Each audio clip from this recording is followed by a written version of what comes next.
Assalamualaikum warahmatullahi wabarakatuh.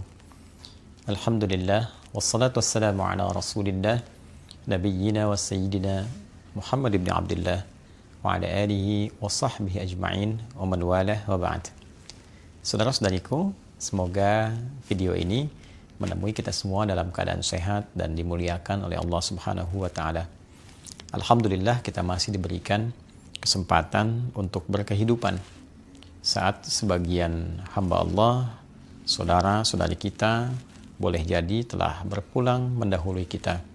Semoga amal ibadah mereka diterima oleh Allah Subhanahu wa taala dengan kebaikan dan semoga mendapatkan kemuliaan dan cahaya di kubur mereka.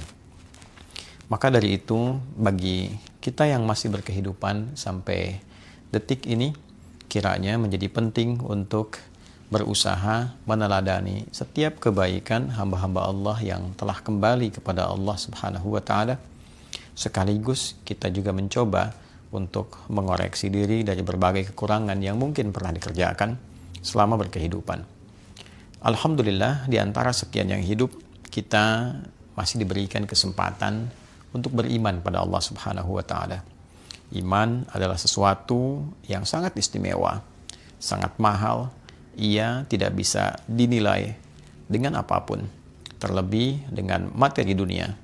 Tidak ada sekolah untuk bisa meraih iman. Tidak ada ijazah yang menerangkan tentang iman. Tidak ada harga materi dunia yang dengan itu bisa digunakan untuk membeli iman. Iman adalah anugerah yang diberikan oleh Allah Subhanahu wa taala melalui kesadaran kita untuk menerimanya, melalui ikhtiar kita untuk mendapatkannya, melalui ikhtiar kita untuk bisa menguatkannya. Allah telah menanamkan cahaya itu dalam setiap kolbu kita semenjak ruh itu ditiupkan. Kemudian terlahir dalam perjuangan ibunda kita melahirkan. Sehingga Nabi tegas mengatakan, kullu mauludin yuladu alal fitrah. Setiap yang terlahir, dia dilahirkan dengan membawa fitrah. Di antara makna fitrah itu adalah kecenderungan untuk mencari Tuhan, kecenderungan untuk beragama, kecenderungan berislam. Di antara rukun Islam adalah persaksian kepada Allah Subhanahu wa taala. Asyhadu an la ilaha illallah wa asyhadu anna Muhammadan Rasulullah. Bahwa setiap kaitan fitrah dengan agama, dengan berislam ditemukan kiranya di Al-Quran surah ke-30 Ar-Rum di ayat ke-30. Fa'aqim wajhaka lid-dini hanifa fitratallahi allati fataran nasa 'alaiha. Maka berupayalah untuk selalu menghadapkan dirimu, mengembalikan dirimu kepada fitrah yang telah Allah tetapkan pada diri kita. Apa di antara fitrah itu adalah kecenderungan untuk beragama, kecenderungan untuk berdin, kecenderungan untuk mengambil nilai-nilai agama dan meresapkannya pada jiwa kita secara benar, secara lurus, hanifah. Din yang dimaksud dalam Al-Quran ditafsir di surah Ali Imran di ayat 19 itu, inna dina indallahil Islam. Sungguh din yang dimaksudkan, yang dibenarkan oleh Allah itu adalah al-Islam. Jadi fitrah terkorelasi dengan din yang disebutkan Islam. Dan dari rukun Islam, pokok-pokok keislaman, nomor satunya adalah persaksian kepada Allah. Sedangkan rukun iman yang pertama adalah iman kepada Allah. Jadi seseorang yang terlahir, dia mendapat anugerah dari Allah berupa fitrah keimanan. Hanya apakah fitrah itu dia aktifkan, diberikan potensinya, seperti ada orang punya handphone, kemudian dia aktifkan atau tidak jaringannya, supaya bisa kemudian aktif, bisa mendapatkan sinyal, dan seterusnya. Demikian potensi itu ditanamkan pada diri kita, tinggal bagaimana kemampuan kita untuk berikhtiar, mengaktifkan sinyal-sinyal iman itu, potensi iman itu, agar bisa digunakan dalam kehidupan. Fa'abawahu yuhawwidanihi au yunassiranihi au yumajjisanihi. Maka lingkungan tempat kita beraktivitas, pengaruh sekitaran, bisa jadi orang tua, bisa jadi teman, bisa jadi tempat kita beraktivitas, itu yang membuat seseorang kadang-kadang berubah, kadang bergeser, bahkan kehilangan fitrahnya. Jadi penting bagi kita untuk mengkondisikan lingkungan keluarga. Ayah menjaga iman, ibu menjaga iman, satu keluarga akan terjaga. Lingkungan memberikan pengaruh, bahkan mengarahkan seseorang bagaimana dia berkarakter, bagaimana dia berperilaku, dan bagaimana dia menyusun arah berkehidupan. Di keluarga baik, tapi di lingkungan sekolah mendapatkan kondisi yang tidak baik. Disekolahkan di tempat yang tidak ada iman.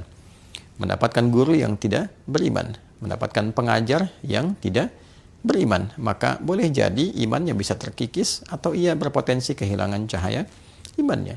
Demikian dia sekolah di tempat yang penuh dengan iman, tapi semisal beraktivitas, bekerja, bergaul di tempat dan lingkungan yang tidak mendukung keimanannya, bahkan menyoal keimanannya, maka berpotensi ia pun kehilangan atau bahkan terlemahkan oleh lingkungan itu terkait dengan keadaan imannya. Maka berbahagialah, bersyukurlah, kita masih diberikan kehidupan, kita masih dapat beriman. Dan pertanyaan terbesarnya adalah bagaimana kita dapat menyadari, mengetahui, memastikan bahwa dalam diri kita masih ada iman. Apakah dicukupkan dengan mengatakan saya beriman? Cukup dengan tuturan lisan? Ternyata konfirmasi keimanan itu tidak hanya dicukupkan pada lisan saja, tapi mesti dikonfirmasikan dengan keadaan hati yang dapat merespon akan sinyal-sinyal yang dipancarkan oleh Allah untuk mengaktifkan keadaan iman itu. Dulu ada orang yang mengatakan kami telah beriman di era Nabi SAW. Lalu Allah Subhanahu wa Ta'ala menurunkan wahyu kepada Nabi Muhammad SAW untuk memberikan standar iman yang tidak melalui ucapan, tapi konfirmasi dari kedalaman hati. Maka turunlah diantaranya Al-Quran. Surah ke-49 itu di ayat ke-14. Qalatil a'rabu amanna. Segelintir orang Arab, Badui pada masa itu, mengatakan kami telah beriman dengan lisan mereka. Qul lam tu'minu. Maka Allah menyampaikan kepada Nabi Muhammad SAW. Muhammad sampaikan pada mereka, lam tu'minu. Kalian belum beriman yang sejati, belum benar. Jadi iman tidak cukup dikatakan dengan lisan. Boleh jadi sebagian orang akan berkata, saya juga beriman. Boleh jadi ada orang yang memang membutuhkan kalimat iman itu untuk kebutuhan duniawi. Sehingga dengan lisannya, dia bisa berkamuflase mengatakan, saya pun beriman. Saya juga muslim. Maka Allah membuat standar. Qul lam tu'minu. Katakan Muhammad SAW, kalian belum beriman yang sejati. Walakin qulu aslamna. Walamma yadkhulil imanu fi qulubikum.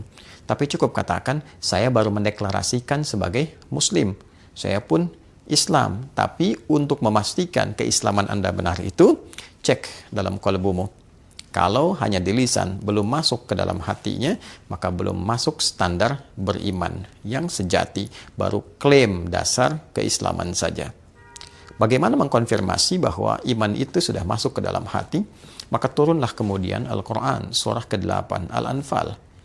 Bila kita lihat dan kita temukan, Allah Subhanahu wa Ta'ala di pembuka ayat ini, ketika memasuki ayat yang kedua, membuat sebuah standar dengan menggunakan huruf pembatas, namanya adatul hasri. Innamal mu'minuna alladzina idza dzukirallahu wajilat qulubuhum wa idza tuliyat alaihim ayatuhu zadatuhum imana wa ala rabbihim yatawakkalun. Sungguh, ciri orang-orang yang memiliki keimanan itu hanyalah jika awal ayat diawali dengan kata innama, itu disebut adatul hasri, huruf pembatas akan satu hukum. Innamal mu'minuna, sungguh ciri orang yang beriman itu, orang-orang yang mengatakan telah beriman itu hanyalah sebagai berikut. Idza dzukirallahu wajilat qulubuhum, jika disebutkan nama Allah, maka terkonfirmasi ada getaran dalam kalbunya. Jadi ciri yang pertama, jika disebutkan nama Allah, ada konfirmasi keimanan, keyakinan pada hatinya yang paling dalam. Bagaimana mengetahui bahwa nama Allah disebutkan untuk mengkonfirmasi adanya iman dalam hati yang paling dalam? Maka disebutkanlah nama Allah 5 kali dalam sehari, setiap pergantian waktu, untuk mengkonfirmasi bahwa dalam setiap pergantian waktu satu hari itu, Subuh masuk ke siang, dari pagi ke siang ada iman, siang ke sore ada iman, sore ke maghrib menjelang pergantian malam ada iman, malam sebelum tidur pun ada iman. Jadi tidurnya membawa iman. Disebutkanlah nama Allah, diperdengarkan di telinga kita. Dalam bahasa Arab telinga itu disebut udhun, jamaknya adhan, maka sering diartikan dengan panggilan. Panggilan ini bukan hanya mengkonfirmasi tentang sholat, karena sholat pun secara bahasa terambil atau seakar dengan kata silah, sesuatu yang terhubung, terkoneksi. Sholat disebut sholat karena melatih kita terkoneksi dengan siapa? Allah.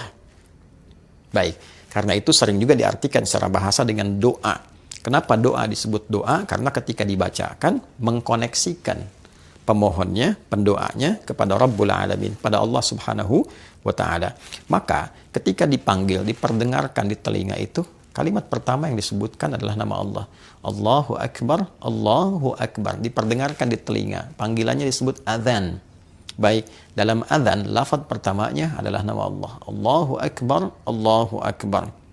Oleh sebab itu, ketika mendengar panggilan ini, orang-orang yang memiliki iman dan sampai ke kalbunya akan terkonfirmasi dengan adanya getaran khusus. Berbeda dengan getaran biasa. Ada getaran cinta, getaran kasih, getaran sayang, getaran kekhawatiran. Orang takut tuh bergetar juga. Ya, orang mencuri, takut ketahuan dia bergetar. Orang salah di jalan, ya, melihat kemudian petugas polisi menjaga, ada getaran. Ya, demikian orang memiliki rasa cinta, kasih, ada getaran. Nah, getaran iman itu berbeda. Ketika disebutkan Allahu Akbar, ada getaran tersendiri. Mengkonfirmasi sebesar apa getaran itu menunjukkan tingkat kekuatan iman. Ya, bila iman lemah, ya mungkin getarannya singkat saja, sekedar lewat dan mengkonfirmasi bahwa ini tiba waktu sholat.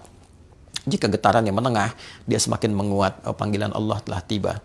Ada yang semakin kuat sekali, belum dipanggil sudah terkonfirmasi, bertanya, jam berapa nih waktu sholat? Nah, itulah getaran iman. Nah, dilatihlah kemudian getaran iman ini dengan berbagai macam bentuk perbuatan, yang dengan perbuatan itu maka bisa menguatkan iman itu. Baik, jika kita ingin mengetahui misal getaran ilmu, bagaimana tahunya kita punya ilmu yang baik, maka dilatih dengan berbagai macam perbuatan. Disebut dengan amal. Semakin kita banyak beramal, semakin terjaga ilmunya. Semakin diamalkan, semakin kuat ilmunya. Makanya amila, alima, hurufnya sama semua, cuma posisinya berbeda. Ain, lam, mim, alima, ilmun. Ketika diamalkan, mimnya maju ke depan, ke tengah, amila. Maka ilmu yang diamalkan itu memperkuat dan mengkonfirmasi pengetahuan yang ada. Orang yang banyak berbuat kebaikan menunjukkan ilmunya pun banyak. Demikian seterusnya, dengan porsinya masing-masing. Maka demikian pula iman. Kalau ingin dilatih, maka mesti ada satu menu pelatihan yang dengan itu menguatkan kadar dan sinyal imannya. Maka turunlah apa yang disebut dengan ibadah, amal. Amal yang dibenarkan oleh Allah, oleh Tuhan Yang Maha Esa, guna menguatkan iman. Sesuatu yang dibenarkan, dinilai baik oleh Allah disebut dengan saleh. Maka amal ketemu saleh menjadi amal saleh. Itu sebabnya seringkali kita temukan kata iman dengan amal saleh. Wal 'asr, innal insana lafi khusr, illa alladhina amanu wa 'amilus salihat. Nanti bentuknya ada salat misalnya. Kan? Alladzina yu'minuna bil ghaibi wa yuqimunas shalah. Ada puasa, ya ayyuhalladzina amanu kutiba alaikumus syiyam. Jadi antara salat, puasa dan yang lainnya adalah amal yang dihadirkan, menu-menu ibadah yang dihadirkan untuk mengkonfirmasi dan menguatkan iman. Bila iman telah kuat, maka ia menjadi panduan bagi seluruh anggota tubuh kita untuk berperilaku. Sinyalnya semakin kuat, dia menembus dari hati yang paling dalam keluar, masuk ke mata. Maka mata melihat dibimbing oleh iman. Oleh karena itu, standar penglihatan iman bukan budaya lagi. Jika budaya itu masih ukurannya, perspektifnya subjektif. Menurut A baik, menurut B belum tentu baik. Di tempat ini budayanya seperti ini, tempat lain berbeda. Di Indonesia saja, Jawa misalnya, dengan Sumatera, ya, dengan Kalimantan sampai ke Papua, mungkin punya pakaian yang berbeda-beda. Di tempat budayanya dianggap baik, di Papua dianggap baik, di Jawa belum tentu. Di Jawa dianggap baik, di Sumatera belum tentu. Bisa jadi berbeda-beda. Pun demikian ketika dibawa keluar, di timur dengan barat bisa berbeda. Orang barat berpakaian, bagi mereka budayanya seperti itu. Ketika dia datang ke timur, bagi orang timur itu aneh. Nah, standar iman, dia pun punya standar. Maka belum tentu yang dinilai oleh budaya itu baik, menurut imannya belum tentu baik. Ada standar spiritual, ada standar yang terkoneksi dengan nilai-nilai ketuhanan di dalamnya. Ya, menurut imannya kurang baik dipalingkan sebagai dasar penghormatan kepada orangnya. Bukan untuk mengecilkan nilainya, tapi untuk menghormati pemilik objek itu, maka iman mengatakan, palingkan pandanganmu, karena dengan itu diarahkan kepada objek dimaksud, maka imanmu akan menjadi persoalan. Dia terganggu, dia bisa melemah. Pun demikian pada saat yang bersamaan, ketika melemah iman, nafsu aktif. Ketika nafsu aktif bisa merusak kepada objek. Maka seseorang sering memandang, misal lawan jenisnya dengan pakaian yang sangat minim misalnya, imannya dilawan, dilihat dengan nafsunya, maka nafsu hadir pada jiwanya, membuat sebuah imajinasi di kepalanya, terbayang-bayang, ingin melihat lagi, memantau, aktiflah nafsu, ditunggangi oleh setan, maka bisa berbuat hal yang tidak pantas, terjadi perzinahan, terjadi perundungan, terjadi pelecehan, dan sebagainya.